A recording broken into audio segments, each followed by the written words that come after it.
Hello guys, welcome to my channel. Welcome back to Talk Barca. I hope you all are doing well.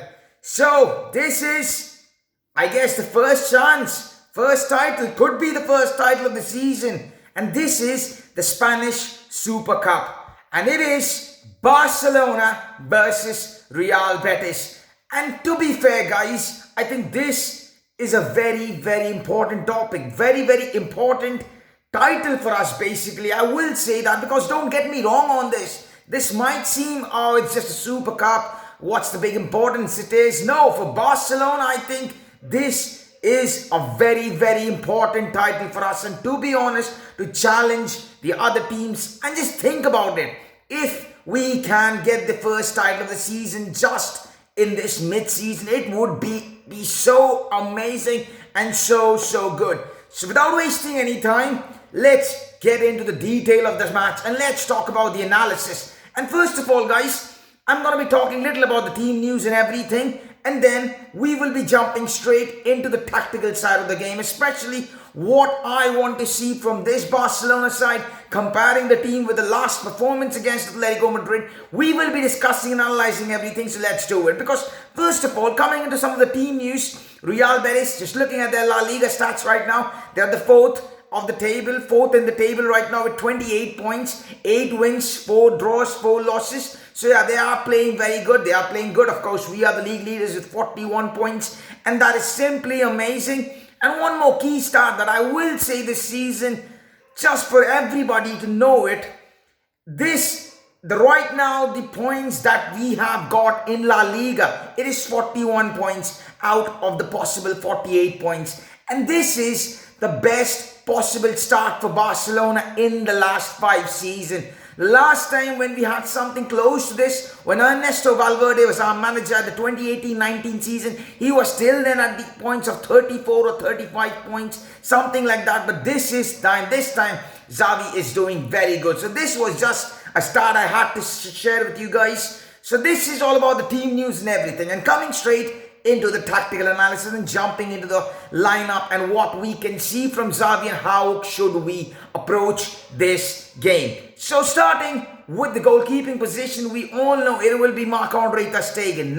Now the big question starts. What formation do we see from Xavi? Do we, like as usual on paper, I know it will be 4-3-3 without a doubt. On paper, it won't be anything different, but tactically I'm talking about. So let's just put the players and then describe each player's position single-handedly, and let's talk about what we can get from each player. Starting with the left back, of course, I would love to see Alejandro Balde given that chance again. He was good, so he should retain that position in that left back spot. Coming into the 2 centre backs, I think it should be Araujo and Christensen. They were solid. They were really rock solid against Atletico Madrid, and Jules Koundé as a right back. Simple as that. Now coming into the midfield, I think in this match I expect Sergio Busquets, Pedri, Xavi to start, and not actually Pedri, Xavi. I would love to see Busquets, Frenkie de Jong and Xavi, and on the left wing I would love to go with Pedri. Yes, why do I say this? Because I think the tactics which I will be talking about, I think it is very much beneficial if we can go with 4 midfielders, and as the striker I think it should be Robert Lewandowski, and on the right hand side it can be Ousmane Dembele, and I think this can be done, the job can be done very well. And of course in this position I would love to see something else too. Franck Kessié replacing Sergio Busquets. Even if that happens, I would be very happy with. And why do I say this? Now coming on to the analysis, and let's just dissect every position.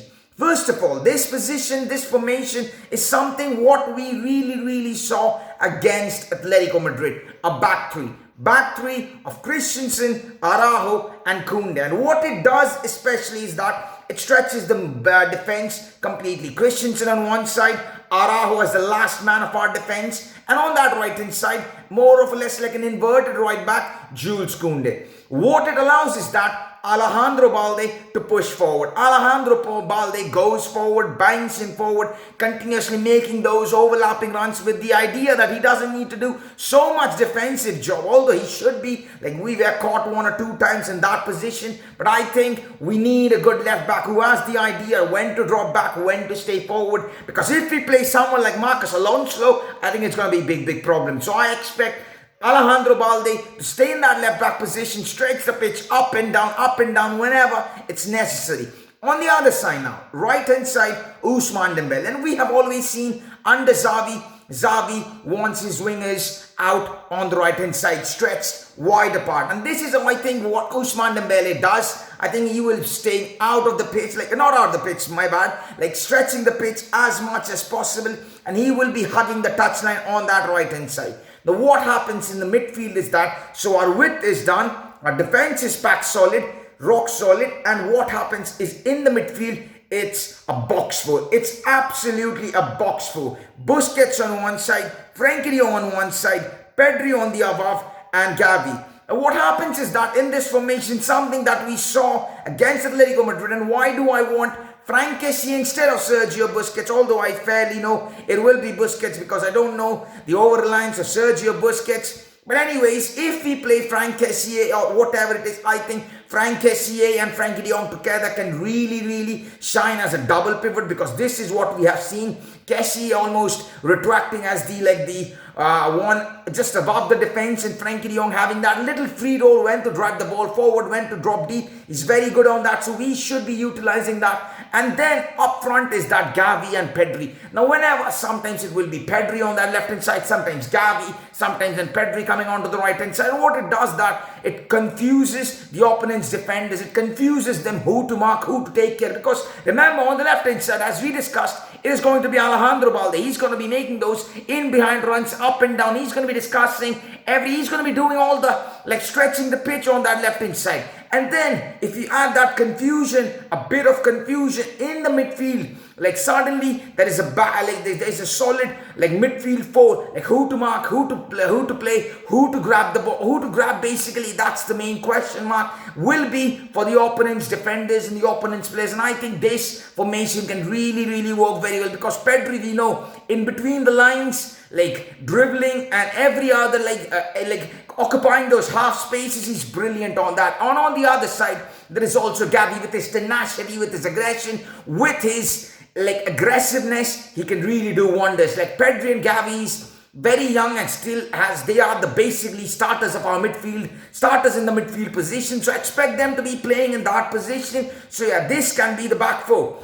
not the back four, the midfield four, a square formation, not a diamond or something. And in front of it, there is Robert Lewandowski. Now what happens is that Robert Lewandowski is a proper number 9. And this is where I think it is going to be more beneficial for us, what we saw from Atletico Madrid. Yeah, we will be losing some of that spark. Yes, sometimes Xavi was making those number 9 runs and Ansu Fati was drifting to the wide. We won't be seeing something to that. I think the midfield is going to be functioning very well. They will be compact. They will be occupying everything. We will be outnumbering the opponents, and that is going to be exceptionally very good. And what Robert Lewandowski is going to do? Add more pressure to the opponent's defense. Add more pressure to Real Betis' defense. Staying between the two centre-backs. Sometimes staying here and there. He has the brilliance. He has the idea. He knows when to burst forward. He knows when to make those in behind runs. He knows when to drop deep and others to let them go forward. He has that idea. He's a brilliant and a clinical striker. So here I think Robert Lewandowski's role is more better.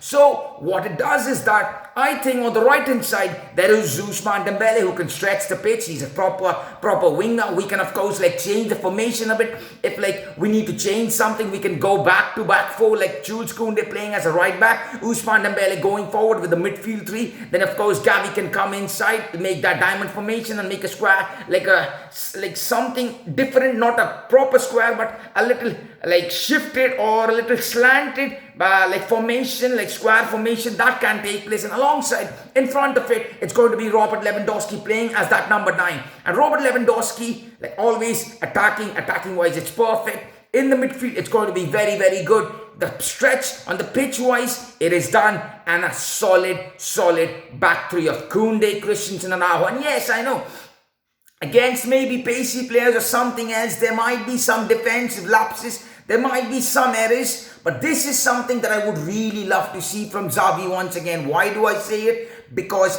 it is a simple reason. If we play in this formation, I think, personally, it's my opinion, I think we can really do wonders with this formation if we can reach the end product of this complete formation, the 3-2-2-3, like whatever you want to, however you want to name it, like false 4-3-3 formation, 3-2-2-3, like whatever you want to name it, you can name it. But this is the formation I think that can really do wonders. And of course, in the second half, if there is changes, of course, Ferran Torres is suspended for the next 2 games. Of course, if there is changes, something else is needed, we can, of course, bring on Ansu Fati on the left-hand side, change the dynamics of the game. There is Memphis Depay. He can add a bit of quality down that left-hand side. So yeah, there's options, there are things, there are opportunities, there is a chance. And this, I think, we have to take this tournament, like this short, like very, very short tournament, very, very seriously. Because just imagine, guys, first trophy of the season under Xavi Hernandez, the boost and the amount of confidence, the morale lifting it's going to do for Barcelona, it's completely unimaginable. And that's why I think this trophy is a very, very important one. And let's just hope that we can get the job done. First step is the semi-final. If we can progress, then we will be talking about the final. So that's it for today's video, guys. Thank you so much for joining and tuning in. And I will be, guys, seeing you on the watch along and every other news. If it is there, you will see my face probably daily. I can guarantee you that. And do all those good stuff, like and subscribe. It's always beneficial. It always helps the channel, you know, guys. So thank you so much, everyone. And thank you so much for joining. Tata, bye-bye, goodbye, take care. Visca el Barça.